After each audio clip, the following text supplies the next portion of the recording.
ગુજરાતના અનેક શહેરોમાં છેલ્લા 24 કલાકથી પેટ્રોલ અને ડીઝલની અછત સર્જાવાની અફવાએ જોર પકડ્યું છે.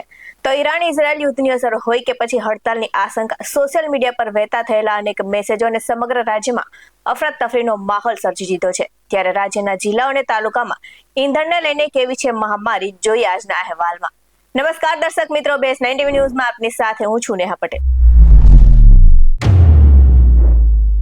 ગુજરાતના શહેરોમાં પેટ્રોલ પંપો પર હલચલ તેજ બની છે અને હળવદ હોય કે ધોરાજી દરેક જગ્યાએ દ્રશ્યો સમાન સર્જાઈ રહ્યા છે. તો પેટ્રોલ પુરાવા માટે વાહન ચાલકોનું કીડિયારું ઉભરાયું છે અને ઈરાન અને ઇઝરાયલ વચ્ચેના યુદ્ધની વાતો અને ઈંધણની હડતાલની અફવાઓને સામાન્ય માણસના જીવ અદ્ધર કરી દીધા છે. તો હળવદના ઈરાન ઇઝરાયલ યુદ્ધની અસર જોવા મળી છે અને આ સાથે જ અફવા ફેલાતા જ પંપો પર ડીઝલ ખૂટી પડ્યું હતું અને લોકો માત્ર ગાડીઓમાં જ નહીં પરંતુ કેરબા અને બોટલો લઈને પણ પેટ્રોલ ભરાવા ઉમટી પડ્યા હતા. તો મહુવા શહેર અને ગ્રામ્ય પંથકમાં અફવાના શિકાર બનેલી જનતા રસ્તા પર ઉતરી આવી હતી અને હાઈવે અને સિટીના પંપો પર ટુ વ્હીલરની લાંબી કતારો લાગી ગઈ છે. તો સ્થાનિકોની માંગ છે કે જવાબદાર અધિકારીઓ સ્થળ પર આવી લોકોને સાચી સમજ આપે જેથી ગભરાટ ઓછો થાય. તો આ સાથે જ જંબુસરમાં પેટ્રોલ નથીના બોર્ડ વાગતા જ લોકોમાં મૂંઝવણ વધી છે અને જો ભારત પેટ્રોલિયમના માલિક ફિરોઝ બાલાએ સ્પષ્ટતા કરી છે કે જથ્થો પૂરતો જ છે પરંતુ સંગ્રહખોરી રોકવા માટે બોટલોમાં પેટ્રોલ આપવાનું બંધ કરાયું છે. તો આ સાથે જ અમરેલી જિલ્લામાં રાત્રિના સમયે પણ પેટ્રોલ પંપો પર ભારે ઘસારો જોવા મળ્યો હતો અને કાર અને બાઇક ચાલકો કલાકો સુધી લાઇનમાં ઉભા રહીને ટાંકી ફૂલ કરાવવા માટે ઉભા રહ્યા હતા અને સરકારની અપીલ છતાં અહીં લોકોની ભીડ ઓછી થવાનું નામ નથી લઈ રહી. ત્યારે જસદણ પંથકની જો વાત કરવામાં આવે તો જસદણ પંથકમાં જ વહેલી સવારથી જ પેટ્રોલ મેળવવા પડાપડી થઈ રહી છે અને અછતના ડરથી લોકો કેન ભરી પેટ્રોલ લઈ જઈ રહ્યા છે, જેના કારણે મુખ્ય માર્ગો પર ટ્રાફિક જામના દ્રશ્યો સર્જાયા હતા અને વહીવટી તંત્રે સોશિયલ મીડિયાની અફવાઓથી દૂર રહેવા અપીલ કરી છે. તો આ વિસ્તારમાં પેટ્રોલ ડીઝલ ખૂટી જવાની સાથે જ હડતાલની આશંકાએ જોર પકડ્યું છે અને ઈંધણ પુરાવવા માટે ભારે લોકોની અફરાતફરી મચી ગઈ છે. તો જસદણના અમુક પંપો પર પેટ્રોલ નથીના પોસ્ટર લાગ્યા છે અને પંપ સંચાલકોના જણાવ્યા અનુસાર લોકો સામાન્ય રીતે ₹100 નું પેટ્રોલ પુરાવતા હતા અને હવે સીધું 1000 રૂપિયાનું પેટ્રોલ પુરાવી રહ્યા છે, જેના કારણે દૈનિક ટાર્ગેટ જલ્દી પૂરો થઈ જતા અછત જેવી સ્થિતિ દેખાઈ રહી છે. તો રાજ્યના વિવિધ વિસ્તારોમાં પેટ્રોલ અને ડીઝલની અછત સર્જાવાની અફવાઓ વચ્ચે ગુજરાત સરકારે મહત્વની સ્પષ્ટતા કરી છે અને અન્ન અને નાગરિક પુરવઠા વિભાગના અધિક મુખ્ય સચિવ મોના ખંધારે જણાવ્યું છે કે રાજ્યમાં પેટ્રોલ ડીઝલની કોઈ તંગી જ નથી અને ગુજરાત પાસે ઈંધણનો પૂરો જથ્થો ઉપલબ્ધ છે. તો આ સાથે જ કોઈ પણ ઇમરજન્સી માટે બરફ સ્ટોક પણ તૈયાર રાખવામાં આવ્યો છે અને સોશિયલ મીડિયા પર ફેલાતી ભ્રામક માહિતીથી દૂર રહેવા નાગરિકોને અપીલ કરવામાં આવી છે અને આ સાથે જ નાગરિકોને એ પણ અપીલ કરાઈ છે કે પેટ્રોલ પંપ પર બિનજરૂરી ભીડ ન ઊભી કરે. તો વધુમાં વાત કરીએ તો પેટ્રોલ ડીઝલની અફવાની વાત હવે સુરેન્દ્રનગરે પહોંચી છે. તો સુરેન્દ્રનગર શહેરના લોકો માટે આ સજા સમાન બની ગઈ છે. તો સુરેન્દ્રનગરના અનેક પેટ્રોલ પંપો પર સ્ટોક ખૂટી પડતા પંપોને તાળા લાગવાની શરૂઆત કરી છે અને આ સાથે જ વહેલી સવારના 6 વાગ્યાથી લાઇનમાં ઉભેલા વાહન ચાલકોને 3 કલાકના લાંબા ઇંતજાર બાદ ઈંધણ મળી રહ્યું છે.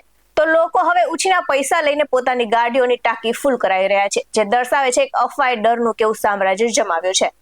ત્યારે બધા જ પંથકમાંથી આવેલી સાંભળીએ પ્રતિક્રિયા. હું Bala filling station Jambusar dealer Firoz Bala પબ્લિકને જણાવું છું કે ભાઈ પેટ્રોલ ડીઝલની સપ્લાયની કોઈ સમસ્યા નથી. માટે મહેરબાની કરીને જરૂરિયાત પૂરતું જ પેટ્રોલ ડીઝલ વાપરો. ખોટી સંગ્રહખોરી કરી ભય ઊભો કરો નહીં અને અફવાઓ ફેલાવો નહીં. પેટ્રોલ ડીઝલનો પુરવઠો સરકારશ્રી તરફથી વ્યવસ્થિત રીતે મળી જ રહેશે, જેથી કરીને ગેરમાર્ગે દોરાવવું નહીં.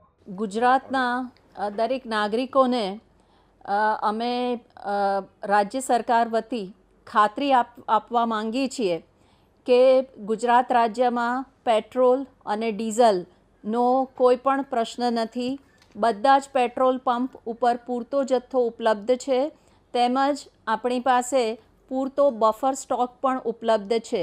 તેથી કોઈ પણ નાગરિકે બિલકુલ ગભરાવાની જરૂર નથી કે પેટ્રોલ પંપ બહાર કોઈ પણ કન્સર્નથી કોઈ પણ લાઈન લગાડવાની જરૂર નથી. જ્યારે પણ પેટ્રોલ ડીઝલનો જેટલો જથ્થો જોઈએ એ પૂરતા પ્રમાણમાં ઉપલબ્ધ છે. પેટ્રોલમાં કલાકે લાઈનમાં ઊભો રહ્યો ત્યારે વાળો આવ્યો છે. ફૂલ પરેશાન પડે અમારે કૂટર વગર. પેટ્રોલના હિસાબે કલાકે ઊભો રહ્યો લાઈનમાં, મોટી જબરજસ્ત લાઈન છે. કલાકે મારો વાળો આવ્યો છે. બધા પેટ્રોલ પંપ ઉપર આ પરિસ્થિતિ. બોચરે તો પેટ્રોલ મળતું નથી, બંધ કરી નાખ્યું છે. બોચર હોટલે બોચરેથી મને ફરીને આવવું પડ્યું. કલાકે વાળો ઉપડે તારે પેટ્રોલ પૂરામાં વાળો અમારો આવે છે, દાઉદ વાળો અમારો આવતો નથી. શું કારણ હોય છે? કારણ બધા એમ જ કે પેટ્રોલ 3 દિવસ બંધ થઈ જવાનું છે.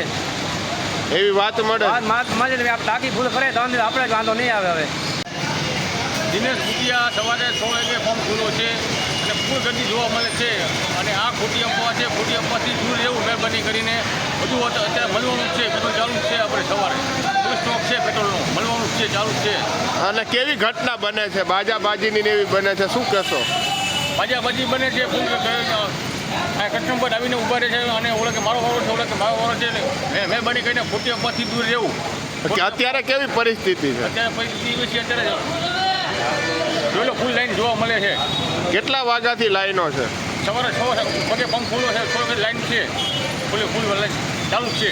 આવા જ વધુ અહેવાલ સાથે ફરી મળતા રહીશું. તમે અમારી યુટ્યુબ ચેનલને સબસ્ક્રાઇબ કરવાનું અને અમને ફેસબુક અને ઇન્સ્ટાગ્રામ પર ફોલો કરવાનું ભૂલશો નહીં.